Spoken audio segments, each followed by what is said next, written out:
Hi, I'm Anne-Marie Zanzal, coach, ordained minister, grandma, mama of four, and a queer woman married to my lovely, gorgeous wife after I came out later in life.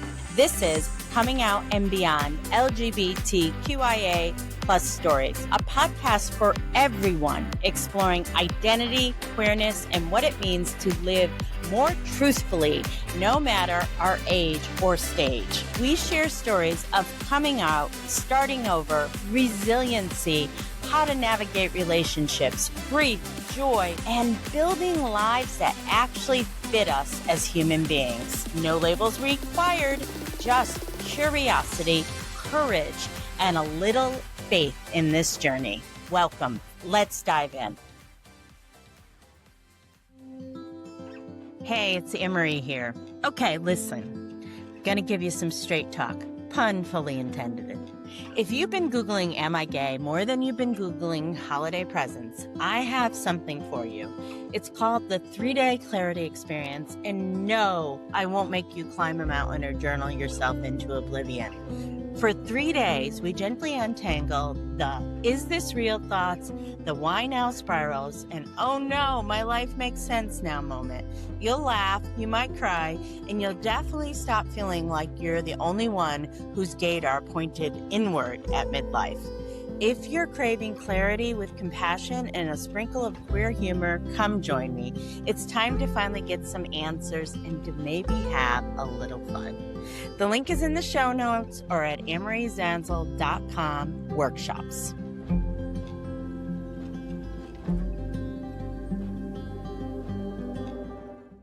Hello, beautiful humans, and welcome to today's episode of Coming Out and Beyond LGBTQIA plus stories. I'm Anne-Marie Zanzal.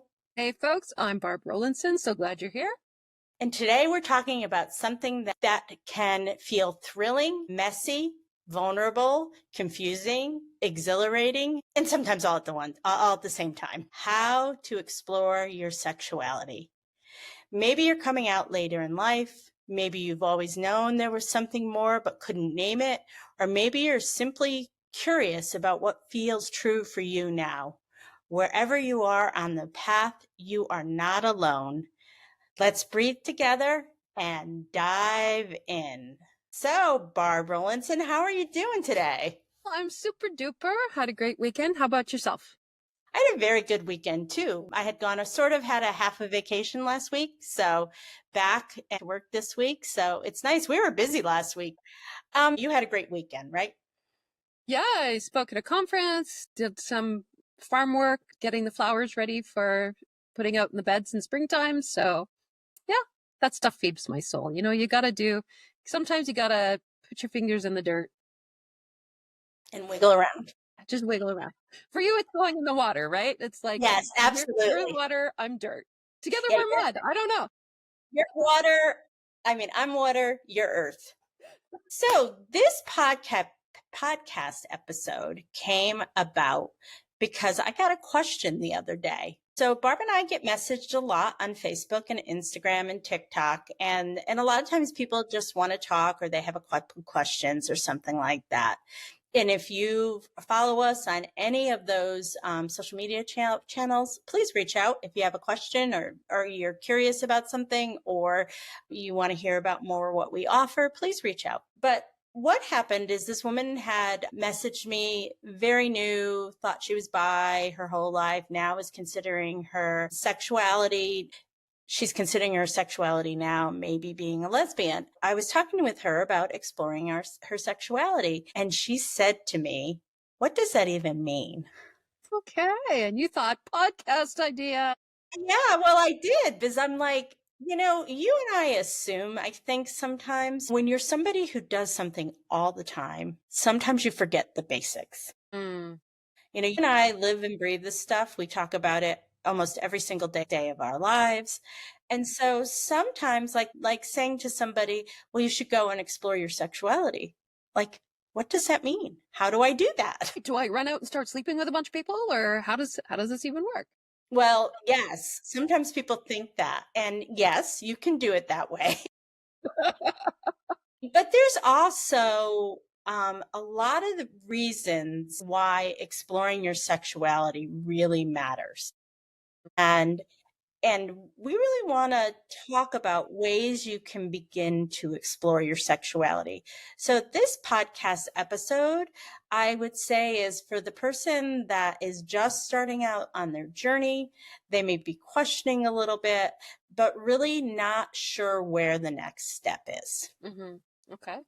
And and Barb, when you started to explore your sexuality, what did it feel like for you? A whole new world. Well, to be honest, I had a catalyst experience, so that with a woman, as you know.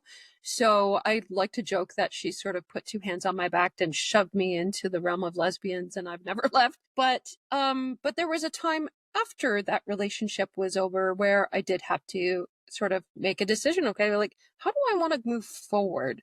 I've had this really profound experience. I'm not quite sure if I am actually a lesbian or was I just gay for her, right?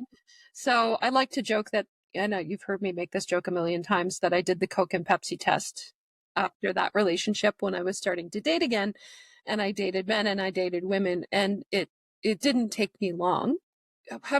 Doing the work that we do, not everybody has that catalyst experience and all of a sudden has these like intimate relationships with women sort of right off the hop, right? I'm gonna interject though, but even women can have those experiences and still be like, was it just her? Like you mentioned briefly. Does this mean I'm not straight? Or am I a straight girl that just slept with a woman for a couple of times? Right, right, exactly. So there needs to be some real reflection and some exploration. And I think it's really approaching it with a great deal of curiosity. Okay, if I'm going to wipe the slate clean with what I know about my own sexuality and start over again, let's approach this like an exploration. So it requires a little bit of courage, right? Stepping out of our comfort zone and being willing to try new things, meet new people, have new experiences, and pay really close attention to our thoughts and our sensations, our feelings in our bodies, and how we're reacting to some of these new experiences. Well, and also too, that sexual exploration can be really, really thrilling and exciting, right? But it is also what? Well, it can also be slightly terrifying if you don't And know what intimidating. you're doing. Sure, here we are 30, 40, 50, 60, 70 years old, and all of a sudden we're exploring something that oftentimes through our societal norms have been told that it's wrong. So here we're going to bring up again compulsory heteronormativity, where the expectations placed on you as a human in this society is that you are going to marry, partner with a opposite gender person and produce children. Now, some people don't get those expectations placed on them by their families. They don't. But probably I would say it's over 50% of people that get those expectations, more like probably like 80 to 90%. Compulsory heterosexuality. Let's give a definition for that. Sure. I'm going to define it as the expectation that the default is that you and everyone in the world around you is straight. Unless proven otherwise. Unless proven otherwise, right? So Right. it means like every institution, every person, every system that we deal with is geared towards heteronormativity and sometimes conform to that because that is the expectation without really doing a lot of inner investigation as to whether this actually feels correct for me, right? How would you define it? That I also, beyond compulsory heterosexuality, I'm going to start saying that it's very patriarchal in notion.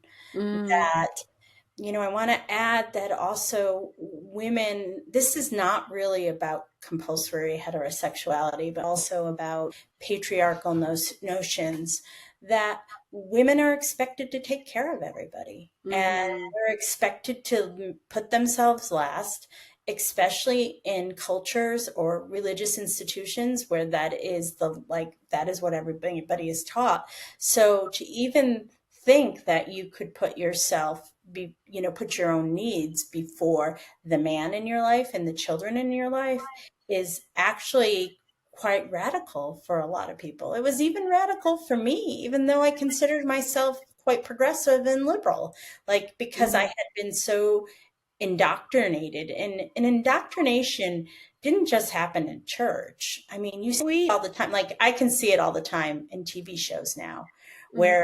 where the female character will, you know, downplay her own needs so that the man can be fulfilled.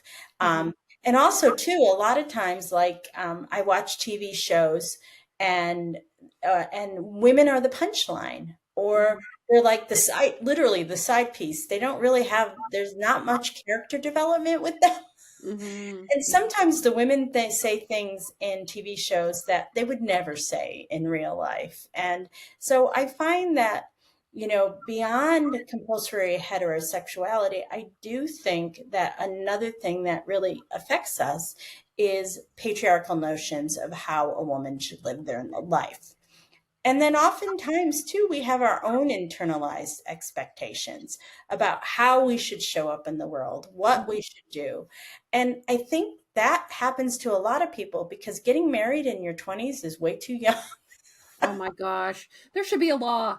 Yeah, you shouldn't get married. I'm sorry, you shouldn't get married until you're in your 30s, you know? I totally agree. I have another friend who she has this theory where marriages, just like driver's licenses, should have an expiry date. Like Hmm. have them be valid for 7 years, and if you want to renew after 7 years, then go for it. And if you don't, well, the marriage is expired. And I'm like, that's genius. Why is nobody like in charge thought of this? Well, it Um, is, I think it is genius. Like after 7 years, like you each go your own way with your own stuff. At 14 years, there's something else that, you know, yeah, you divide, totally. I don't know. We're just, but I agree with you. I do think that marriage is getting married so young, a lot of times in our 20s, without having time to really get to know ourselves, Hmm. is another reason why people don't explore their sexuality. But one of the things, have you been watching the JoJo Siwa thing lately? Do you know who she is? I mean, I haven't watched this reality show that she's on, but I hear the scuttlebutt about what's happened. Well, she's that doesn't identify as a lesbian anymore, and Right. everybody's like, "Oh, I mean, oh my God, give the kid a break." It is so normal in our community for people to try on a bunch of different a bunch of different letters, of the LGBTQIA plus, before they find one that fits them. And my heart goes out to her because she's had to do this in the public eye, you Mm-hmm. know, and also making announcements about things like that. I think you're really, really sure at some point, but then something happens, and then you start to think to yourself, maybe I'm not a lesbian. And it's like, I don't know the whole story. The only thing I know is that she says she's not a lesbian anymore. So I haven't read up on it or anything like that. But this is the thing. It's never too late to question your sexuality. What is she, Hmm. all of 24 or 25? Oh my Yeah. God, let her do what she wants. I just, Yeah. yeah. Like we're allowed to evolve and change. I I think of an example of that that's most relevant when I was a younger adult was Anne Heche, who was Ellen DeGeneres' partner for a long time. And then she decided afterwards, when that relationship was over, that she was going to have a relationship with men. And it's like, you know what? Everybody was really hard on her for that and saying she was But just being she a was, lesbian for famous to be famous. she was And bisexual. Didn't she identify? She always identified, I don't care, but like she did identify as bisexual. but like, who cares? Like, seriously, it's only relevant to this person. Like, I Well, don't know. I guess if you're in the public eye. yeah. Well, but also too, and I don't want to go down this road today on this. There are some real reasons why people who identify as lesbian get very, very upset when someone says they're lesbian and then all of a sudden they say they're not. Hmm. And that it's very complicated. Maybe we'll do a podcast episode about it one time. But it's more about like a lot of times women will go back to being with men because women can't give them some of the things that they want easily. For Mm-hmm. example, if somebody wants children, and they haven't been able to think about it outside of the heteronormative narrative, compulsory Mm-hmm. heterosexual narrative that a child needs a mom and a dad, then they just can't wrap their head around that they could actually have a partnership with another woman and raise two children together. That is something we hear amongst the population that we work with quite a bit. Yeah. When women come out to us and tell us their stories, a big part of their stories is often, I want to be a mom. Yeah. Another big storyline that we hear quite often is women who come from chaotic families of origin and they are looking for something safe, Mm-hmm. Mm-hmm. right? And if you think about it, in this world, entering into a lesbian relationship 10, 20, 30, 40 years ago is not safe. And unfortunately now it's starting to feel not safe again, so Mm-hmm. people may want to be with a woman, they may want to be in a relationship with the woman, because the choice isn't whether you're gay or not. The choice is what you're going to do with your queerness. But they decide for their own safety to marry a man, or they just haven't even gotten there yet. Like when I married my ex-husband, I hadn't even really gotten there yet. So I was 20 something and really didn't know myself when I Yeah. married him, you know? So how can we begin exploring, Barb? Okay, so I mentioned earlier that getting curious about Mm-hmm. your own feelings. This is again a theme that we see quite often in the women who come to us looking for help in discovering their sexuality and in coming out, is they are quite disconnected from their own feelings, right? They have a hard time recognizing their own feelings. So starting to get curious about the feelings that you have, like your emotions, your physicality, your sensations. And if you find that you're having a really extreme reaction to something, like say something's making you're feeling super grumpy, but you're not sure why, or you're feeling super excited and you're not sure why. Anytime you're having a notable shift in your feelings, stop for a second, take a moment and ask yourself, this is really interesting. I wonder why I'm feeling this way right now. What was I doing when this feeling started? When did this feeling start? Mm-hmm. Like what precipitated it? And starting to get like, just consider yourself like an explorer of your own terrain here, your own emotional and psychological terrain. And being conscientious about it, I think, is really important, instead of sort of like blindly just feeling things and not really taking note, or feeling like just feeling them without really considering them. Part of this process is mindfulness, right? Mm-hmm. So that would be my first suggestion. And I'm going to give a pre-suggestion. Give yourself permission. Totally. So many times I just did a meditation group for Authentically Us before we were recording this. And one of the newer members who said to me at the group was that, she was giving herself, like she had never given herself permission to think about this before, Mm, to like, and she goes, being with all of you for the last week has really set me into a bit of a tizzy. I don't think that was the word she used, but a lot of emotions are coming up for her mm-hmm, because she's never had a space where she can ask these questions, mm-hmm, so a lot of times is the pre-step is saying, I'm just going to go and explore this. I am going to go see if being bi, being lesbian, being pansexual is something that feels right to me. mm-hmm, And so giving yourself permission to do that, and then being curious, start to notice what you're attracted to. I'll tell you, like for me, like my awareness, my mindfulness came up when like I started to realize that I looked at women all the time, and I had done it my whole life, but I had like it was just something I had done, but I never realized that I was looking at them in a way of being attracted to them. I just, Mm-hmm. and so having that moment when I realized, oh, this isn't just me looking at people. I'm actually attracted to this person or that person or Mm-hmm. something like that. And Mm-hmm. so I gave myself the permission to look, of course, but then I began to notice. What Mm-hmm. are some of the things you noticed when you first were exploring all that you before may have like just not even thought about? Well, what are some of the things that I noticed? Well, in retrospect, and something I became aware of is that for pretty much my entire life, I had been very drawn to and admired women who did not conform to, social Compulsory standards. heterosexual Yeah, they did not conform standards to. of beauty, right? Right, right. So women who lived outside of those margins. Unfortunately, in the 80s, growing up, there was lots of examples of that.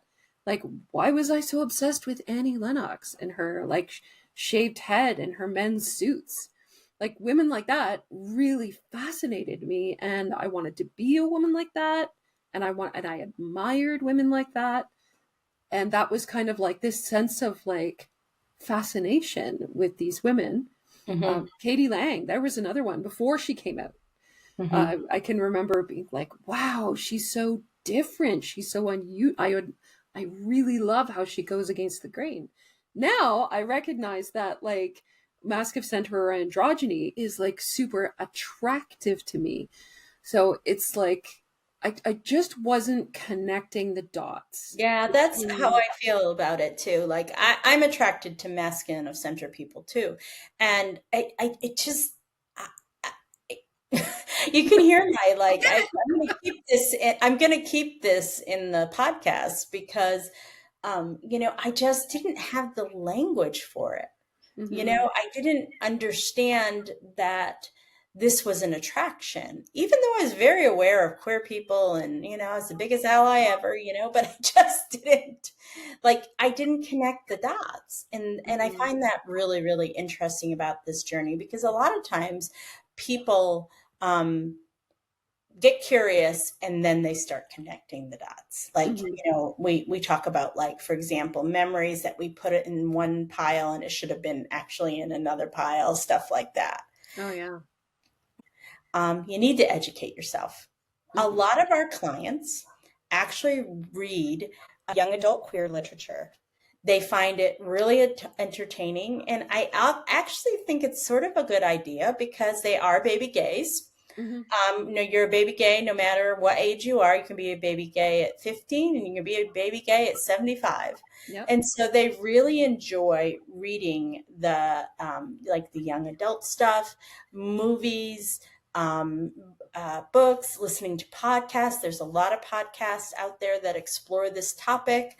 Um, and so like starting to take a diet Mm-hmm. of queer literature, queer entertainment, and just watching and seeing what resonates with you. Mm-hmm. Mm-hmm. Yeah, and there's plenty out there. Hmm. There's plenty of stuff out there. Now, if you can, try and choose some lesbian movies that don't end in tragedy. Right. The old stuff, everybody died. Okay, I'm going to give you one. All right. So if you're a later in life lesbian and you're like in your late 40s, 50s, 60s, you need to watch Desert Hearts. Desert Hearts is a great movie. Yeah, sure is. It's actually got a great ending. And your contemporaries that are your age will have seen that movie, meaning women that have come out maybe earlier than you will have seen that movie. Tanda, my wife, turned me on to that movie. And, she was like, her memory of it was actually like, it was like, the Butch dies kind of thing at the end, but it wasn't that. And she says, oh my God, this movie's a lot better than I remember. Oh, The ending's actually pretty sweet, that one. it is actually quite sweet. It's a good movie, and there's great lesbian sex in it.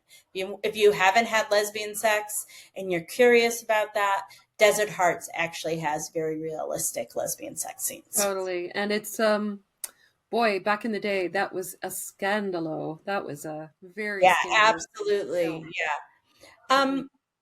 I think it's really important sometimes, like when you're looking for this stuff, is to, especially around lesbian gay content, is to see who the authors are, the directors, the producers, because generally queer people will make good content. Schitt's Creek, great, great show if to normalize what it's like to be gay, Mhm. and it's got a very great, gay love story in there. I love that show. I have seen it 3 times through. But if you want a funny, quirky comedy, Schitt's Creek, and if you're worried about, oh, my husband's going to see what I'm watching, or my kids they're not going to say anything about Schitt's Creek. Right. Yeah, Yeah. yeah. So, Barb, what are some of your recommendations about like queer media that you love and really like to consume? Barb and I have I'm going to let her answer that, but Barb and I have a love for RuPaul. We talk to each other about each of the drag queens. We know who they are. Totally. I'm totally obsessed with RuPaul and also just drag in general. I really love going to social media for finding queer creators, especially lesbian creators. In more traditional types of media like film and whatnot, like we can find a lot more examples of like gay male culture than we can for gay women culture, right? Mhm, mhm. I think lesbians still have a little catching up to do as Well, far as that goes back to the patriarchy because they don't have the access to the same right. things that the men have, you know? Right. Right. And it's maybe just not as marketable or sellable or whatever. That's what Hollywood thinks of, lesbian relationships. I don't know. I personally think it's great content. So going straight to the source, I really love that. I am firmly in lesbian TikTok. I just I'm in absolutely such love it. queer Instagram right now. There is nothing but queer content on my Instagram right now. So I get it. Yeah, yeah. Instagram is fabulous. Like Instagram, I follow so many drag kings. Hmm. And we don't even like who talks about drag kings? No, we Yeah, don't talk about like those, right? almost nobody, right? Well, we But don't there's talk some, about trans men either because there's a reason there. But okay, we'll talk about that later. but it's fast. It's fantastic talent that you can connect with right there. The creator just gets to put it out there, and it's right there. So Instagram and TikTok. Plus, there's a lot of great thirst traps on TikTok. Well, there's a lot of very attractive women on TikTok. There's this Yeah. recent joke, TikTok made me gay because there are some really attractive, typically mask of center lesbians on there, and they're hot. Doing all kinds of things, Doing all ironing kinds of things. clothes, chopping wood, I love the girl that chops the wood. she's so great. We're two dirty old If women. you are what did you say? I didn't hear I that. said we're two dirty old women. She's in her 30s or 40s. That's acceptable. Sure, sure, we'll go with that. Sure. But she's hot. She really is. She's Yeah. hot. But the thing is that like, going on TikTok, the thing is with social media, you can create a fake account. So if you're really worried, and I'm saying this, and creating a fake account, really sort of gets to my ethics and my values. But Mhm, I also know that when people are new to this, they don't really want to, they're oftentimes not ready to show up as their full selves with their full names and their full identities. mhm, Often that changes over time. But with social media, if you want to start to explore, like, looking at femme lesbians, looking at butch lesbians, looking at trans men, trans women, if you want to explore any of that and following these creators and learning about the culture, it is a wonderful way to explore your sexuality. And I always say when I have somebody, okay, so we have a chat widget on the website. And so people will ask me questions all the time. And so when I can tell it's somebody brand spanking new, I think I like girls, but I'm not sure, and all that stuff like that. What I say to them all the time, go explore our blog. We have lots of blog Mhm. pieces about coming out later in life on AnneMarieZanzal.com. And then I say, listen to our podcast. And Yes. I'm going to do a plug for this podcast. So you're already listening, you're already in the inner circle, but I'm doing a plug for this podcast because what it does is, especially the first two seasons, it's all stories of women coming out later in life. As I have grown in my journey, this podcast has grown too. But in the beginning, the first two seasons are all women coming out later in life and sharing their stories. See if any of those stories resonate with you. Mm-hmm. If they keep saying things that you go, oh my God, I thought I was the only one who thought this, or oh my God, um, oh my God, she's me, she's living my life. If any of those things start to come up for you, chances are you may not be as straight as you think you are. So listening to the podcast, going on TikTok, going on Instagram, going on other social media channels that we're just not a part of, and seeing if the queer content speaks to you. I think that is something you're saying there, we need to sort of underscore it, is seeing if it speaks to you. It's not like listening to this podcast or watching a TikTok or watching a film is going to make you gay. Okay. Mm-hmm. If you can go into this with a genuine sense of curiosity and sense of discovery without expectations for an outcome, the goal here is not to get you to gay. Mm-hmm. The goal here is to get you to you. Absolutely. I love that. Right? So whatever version of LGBTQIA plus applies, if it applies, that is what you want to get to. So don't worry about the label so Mm-hmm. much. Just Mm-hmm. worry about what resonates with you in particular. And I love that. We're going to make a clip of that. We're just trying to get you to you. And your people have honest questions about this, and you may start exploring all of this and be like, yeah, this doesn't fit me, this is not who I am. And that's um, okay. and that's okay. There's lots of people who do that.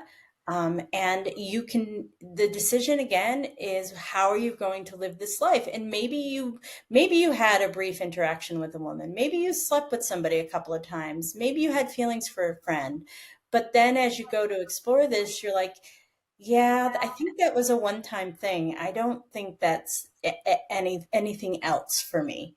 And Mm-hmm. so being willing to explore and being able to ask questions doesn't make you wrong or dirty. It Exactly. just makes you curious. And that is all. Yes. Now, a lot of the women, when we talk about exploring their sexuality, a lot of times they think they have to get on the dating apps. So, Miss Lavender Dating, let's give some advice around getting to the dating apps when you perhaps are still married. Mm-hmm. And how do you navigate all that? So, my opinion about this is finding community is fantastic, and you can do that through dating apps. In fact, a lot of the dating apps are geared towards finding community, not necessarily just finding relationship, like intimate partner relationship. Mm-hmm. So do that if you wish. There are other ways you can cultivate community as well without the pressure or expectation of being on a dating app forum that maybe something will turn into something else. So I would encourage folks to look in other areas as well. In fact, I'm just going to plug us. I'm just going to plug us right off the hop and say, before you hop on the dating app, maybe try Authentically Us first. Yeah. Go ahead. I'm sorry, Barb. Well, it's just so much more geared towards exploration of identity rather than like forming relationship, like an Mm-hmm. intimate partner relationship, Mm-hmm. where I think sometimes that can happen on dating apps where you even in community spaces, even in like Facebook groups where they're like, lesbians, lesbian community friends only, but really there's a lot of people there who are hunting for their next partner. And Well, yeah, and I remember the first lesbian group that I was in. I mean, like by the time we were I mean, there were so many partners at the end. That's where I met my wife. I wasn't Right? looking for her, but that's where I met my wife. That use the dating apps for community if you wish, but you're also going to run into this other stuff. And you might find it really overwhelming or getting into something before you are ready. Right. And that can really spell disaster. If you find yourself falling for somebody or getting into an intimate relationship with somebody before you are ready and before your life is ready, then things can get a little bit out of control. So I would really recommend.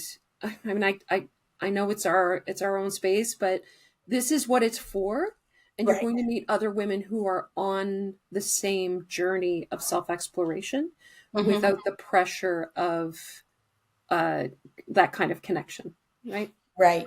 And Authentically Us is not just Facebook group. Even meetups. Meetups is a great opportunity. If you live, especially if you live in a bigger area, there's lots of queer bit meetups that you can go to.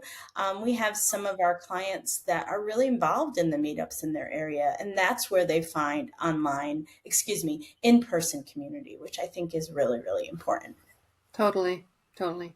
Yeah, community is a huge part of it, and Mhm. it can be powerful, the ability to connect with other people who are going through the same thing as you, Mhm. um, seeing your own story reflected in the stories of others. And Mhm. it can lend you so much clarity about not just who you are, but where to go next. Absolutely. And we want to give you some gentle reminders now is that it does, and also too, Barb already said it, but exploration doesn't have to lead to a label unless you want one. Right. So just because you're exploring, you may explore and then be like, I don't know if any of these labels fit me, Mhm. but I know I'm not straight. So Mhm. you don't have to end up with a label. So don't like that is not part of the exploration. As Barb said, the exploration is about finding out who you are authentically are. Mm-hmm. Mm-hmm. Yeah, it's a process of discovery, right? It's not like one day you're just gonna sort of take the mask off and then like your authentic lesbian self is underneath. Like, no, this is a gradual uncovering. And remember, it's taken you years to get here Hmm. and to develop who you are to this point as a person. And it may take years for you to get to the point where you really know and understand who you are, and who you're turning into, right?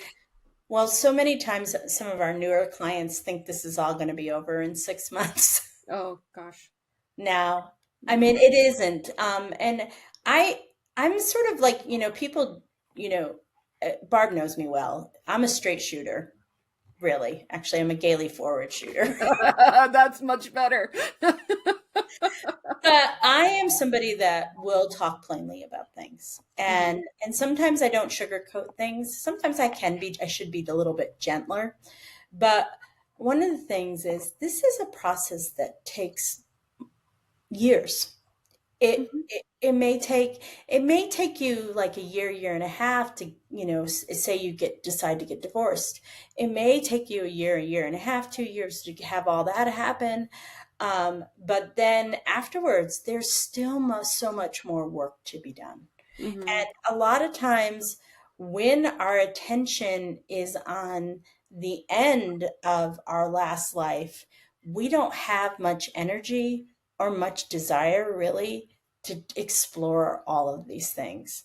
So Hmm. sometimes this exploration of of our sexuality and who we are, really, even though we may know we're gay, and we get divorced because of that, or it's one of the many reasons we get divorced, that we just don't have time. And so what ends up happening afterwards, we begin to answer some of the deeper questions. Hmm. Hmm. And I think that's why a lot of women in midlife, this is when the process starts, right? Because Hmm. the rest of their obligations in life are starting to maybe ease up a little bit. Maybe they've had a career Hmm. and are well developed in their career now and in a place of security and holding, a title or place of importance in their career where they don't have to worry about reaching for the next bar. Mm-hmm. Or maybe you've been a mom Mm-hmm. and now your kids are older, a lot more self-sufficient, maybe even heading towards the end of high school or even gone off to college.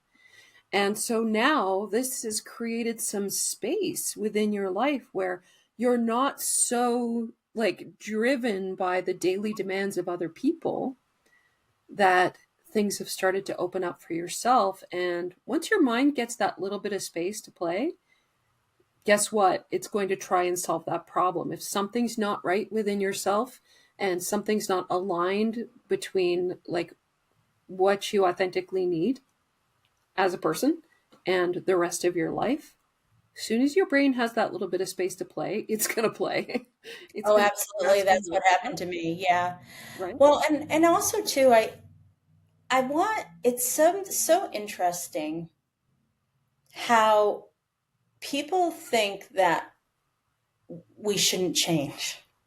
Oh, Like, it is so normal to change. That yeah. is the point of life, Yeah. is to experience, to change and grow. Growth is queer, Hmm. literally and beautifully, because queer, the old definition of queer is something a little bit different, something a little bit off. Hmm. That's how I think the word queer is defined. Hmm. But the thing is that change is part of life. And so accepting that it is okay to change, and it's especially okay for you to change how Yeah. you live your life, is giving yourself permission to say it's okay if things change. For Hmm. example, Barb and I get a lot of people that come to our groups and say, I'm blowing up my life, I'm destroying my family. And so we really work with self kindness and we're like, no, actually, you're changing your family. And it was so funny. Barb and I did a panel for Curve Foundation last week of when we were recording this, and it was so funny. Our two co-presenters said they had blown up their lives, and I'm like, Totally. no, And don't say that. these are people who've been out for a long time Oh, too, I right? know, and I'm like, well, and yes, your life does significantly change, but it's change. You're Yeah. not blowing your life. You're not destroying your life. You're Hmm. just changing things. Hmm. And maybe sometimes things get a little heated or unclear or sad, but that is part of change and growth. Totally. And our relationships change.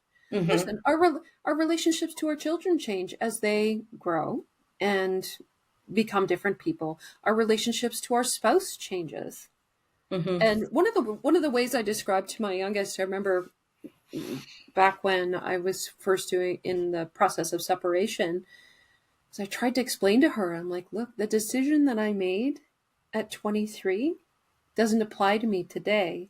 And there's not a lot of other decisions that I made when I was 23 years old that still apply to me. If that were true, I'd still have a rat tail and be wearing jelly bracelets and like, like, I mean, I've changed in over the past 20, 25 years. And this is one of those things that I've now outgrown. And it was a way of framing it for her that even though she was young and it was difficult news for her to take, it helped her to understand. And it wasn't until later on when she had her own adult relationship and changed very rapidly in the space of a few years that she's like, oh, right, the relationship that was good for me back then is maybe not the relationship that's good for me today. And that's Yeah. okay. And that's okay. That's okay. We have to normalize not being married for your entire life to the same person. Totally. We Yeah. have to normalize that. I'm a big believer that, yes, there are people that are very happy being married their whole life to the same person. And if that is you, wonderful. But most people are not. And so we have to Mhm. normalize that it's okay not to be married to the same person for your whole life. So 7-year marriage licenses, I'm telling you. yeah, that's the new, we're going to push that. So when you're exploring, we just want to give a little bit of a caveat here, is that a lot of times some fear might come up. and shame and old internalized messages that we've received about queerness, about motherhood, about divorce, about marriage, about faith, all kinds of things will come up. And so, Barb and I, our three tenets in everything we do is self compassion, community, and mindfulness and meditation. And so, we really, uh, we really encourage you to offer yourself some self kindness or self compassion when those difficult feelings come up. And one of the ways you can do that is, though you may be listening to this podcast right now and think you're the only person out there that like has been thinking this stuff, is to say to yourself, I am not the first person to feel this way. That's right. There are many people out in the world who have had these difficult feelings before. Yeah, I would say, like, if it's one mission in our career, I think it's to normalize this experience. Yes, that is my mission, is to normalize that people can come out whenever they want to come out. Yeah. And not everybody has this all figured out. And you know, Barb, how many men message me on the we're going to be opening this up to men soon. I get so many men who message me on my website, although my website is clearly, geared for a female audience. There are so many men who are married to women and are express the same things that our women express, and so it is okay. You don't have to have had your sexual attraction figured out when you were 15. You may not have figured it out until now, And and okay. that is okay. And whatever your now is, whatever age you are, that is perfectly okay. Totally. And making the change, it's not a once and done thing. It's not like, well, gee, I guess I'm a lesbian now, so ding, Yeah. moving forward. Those three pillars that you talked about, mindfulness, self-compassion, and community, these things must be approached as practice. Not as a once and done, not as, oh, I've made 2 or 3 queer friends and so I'm good. Not where I was kind of, oh, I guess I'm okay. Like, it's really, it takes practice to change your mindset and to evolve your strengths in each of those areas. So it's something you have to tend to pretty much on a daily basis, wouldn't you say? I would say a daily basis. There are times where other things matter more, just Sure. because of life, but it's something we do have to think about a lot. And it's funny because in my own coming out journey, I would put it away. I would take it out, put it away, take it out, put it away, take it out, put it away. And at some point, something happened and I knew I just couldn't put it away anymore. So a lot of times people have those experiences. We start to explore and then we put it away. So that may be you right now. Maybe you explored 5 years ago and now all of a sudden you're like, oh my gosh, I can't put this away. And you're like wondering what the heck to do. So first of all, I want to assure you're absolutely typical and normal. Lots of people do that, and it is okay to question and then put it away for a while. Maybe you're not ready yet, and sometimes people do put things away for a while, but oftentimes they do come back to it at some point in their lives. Barb and I are big, huge believers in therapy and coaching, and I do not think you can do this journey without a therapist or a coach beside you.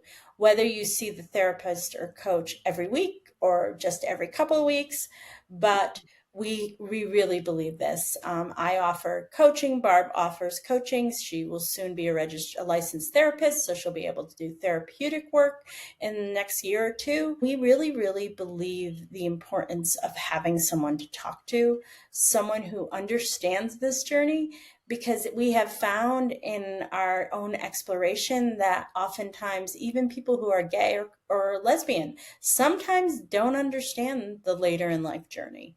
So having somebody who understands changing your life at post 30 and somebody who understands what it's like to explore a new identity as a fully formed adult, Mm-hmm. um, is really helpful to have in your corner. There's that saying, you said it the first time I heard it, which is the best coaches are the ones who played the game. Yeah. Hmm. And I will add to that too. I think also having some training as to how to help people, like coaching training, and how to help people get their personal development moving forward.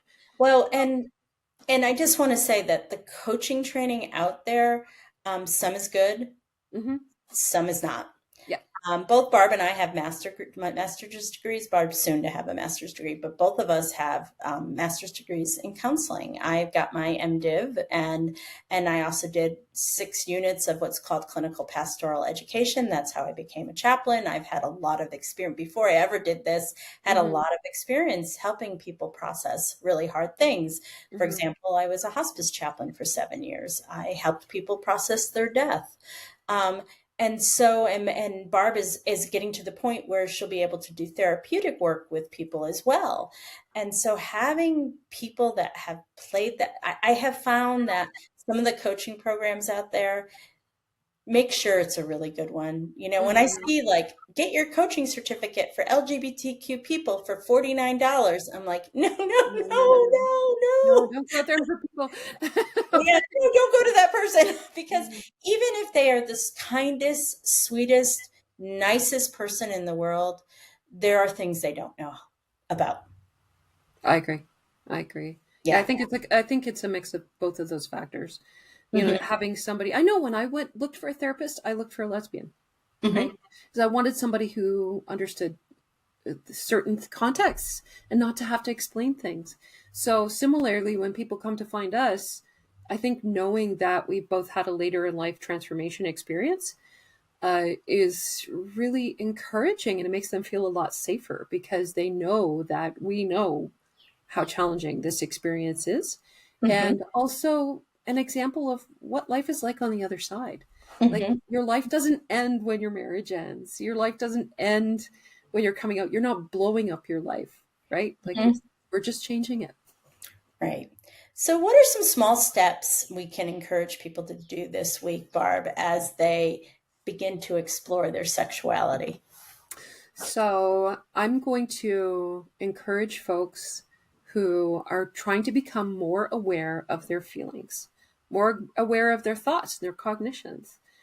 You know, earlier in the podcast, I was talking about like anytime that I'm having a big feeling, whether it's positive or negative, take note of it, write it down. Because if you don't write it down, you're not going to remember. So keep a journal, keep a thought journal, and a feelings journal. And just like, even if it's just 5 minutes a day, because again, these kinds of changes require practice. It's not just I wrote it down once and then it's done. You need to actually put some effort in. And this is what we mean by doing the work, right? Is Hmm. actually taking the time each day to make a note. So, and do it in the way that's easiest for you. If it's maybe making a note on an app in your phone rather than physically writing it down in a journal, or if it's easier to do on your laptop in a secret folder, do it Hmm. that way. But any Hmm. way that actually works for you, do it. But Hmm. write down some of those feelings as they happen and try and remember what brought the feeling on. I think that's a really good advice. And then I'm going to give a really easy and fun one. Watch a queer movie. Okay. Just watch something gay, queer. Sure. I really like, if you want to watch something campy and funny, it's from the 90s and it's called But I'm a Cheerleader. Love Actually, it. RuPaul's in it as like they're all attending, what kind of therapy is it?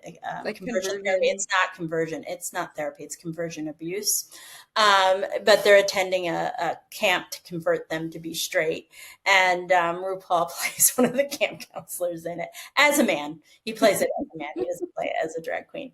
One of my favorite movies. You can go on Amazon, Netflix, all the streaming platforms and put LGBTQ stories in there. But I really start with something fun. Start with something that's silly and it's going to make you laugh. then go into ChatGPT and say, I really enjoyed this movie. Give me 10 more suggestions of movies just like it. Mm-hmm. Or I'm going to give you another ChatGPT prompt.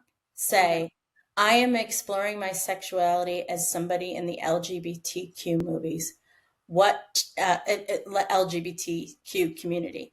What 10 movies or books would you recommend that I start with? I'd like to see that list because ChatGPT has been developed by straight people. You sort of have to, with ChatGPT, you have to go back to it a lot.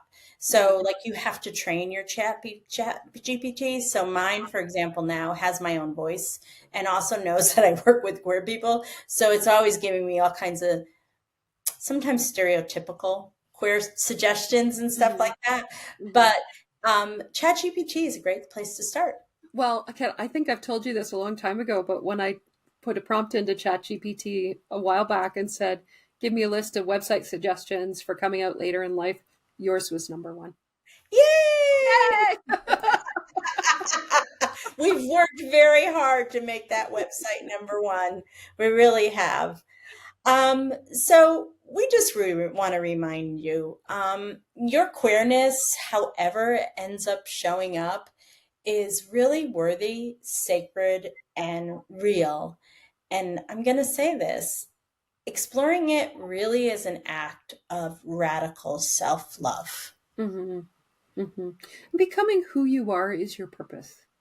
You've got one crazy, beautiful life to figure out who you are and what you want to do with it.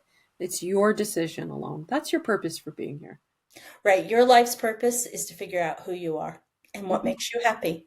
And so if you think that maybe you're not as straight as you thought you were, having fun exploring this and finding, being really kind to yourself as you go through this, as well as finding community, whether it's with us or somebody else, and also really leaning into, like Barb says, like begin to notice things, begin to notice the big feelings that come up for you, begin to notice what you're attracted to, paying attention to things and figuring out what makes you happy, what makes you excited, what makes you feel more alive. And I think that giving yourself permission to explore is the best way to start. I agree.